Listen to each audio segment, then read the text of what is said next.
going to have a look at our first of our geometry theorems, adjacent angles on a straight line. And what I suggest you do is you do the ruler test. So take your ruler and make sure that that is a straight line.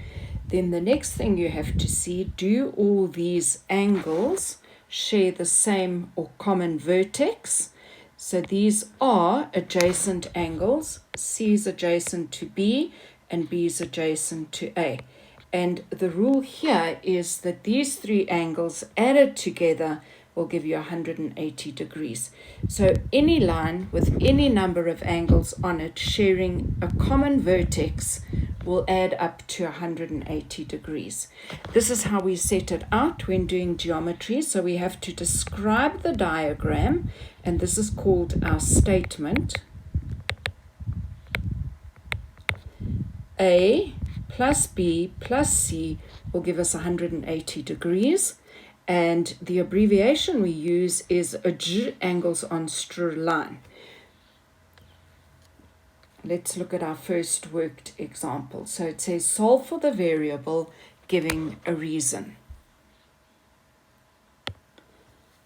Remember, test, is this a straight line? Yes, it is. And our rule or our theorem says adjacent angles on a straight line add up to 180 degrees. So I know that those added together will equal 180 degrees because of AJ, angles on straight line. And I have to describe the diagram. This, remember from our previous video, is 90 degrees.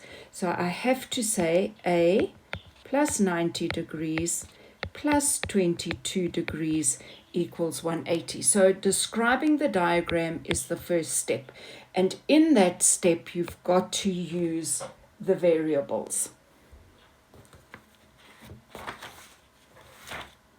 Right, so I would add these together. A plus 90 plus 22, 9 and 2, 9 and 2 is 11, 112 degrees equals 180. We are going to subtract 112 from each side. So A equals 180 degrees minus 112 degrees. And do you see that none of those have any reasons, because the first statement gets a reason and then you're going to do your working out after that. Right, now to be safe, take out your calculator. A will equal 180 minus 112 equals 68 degrees. Please make sure that you put your degree signs for all of the angles. If you don't, you will get penalized, and that is really sad. And that is how you do these. You have more examples in chapter 2, exercise 2.2, and before you start that, I would like you to go and see if you really understand what you are doing by doing the test your understanding. I will do the solutions in the next video.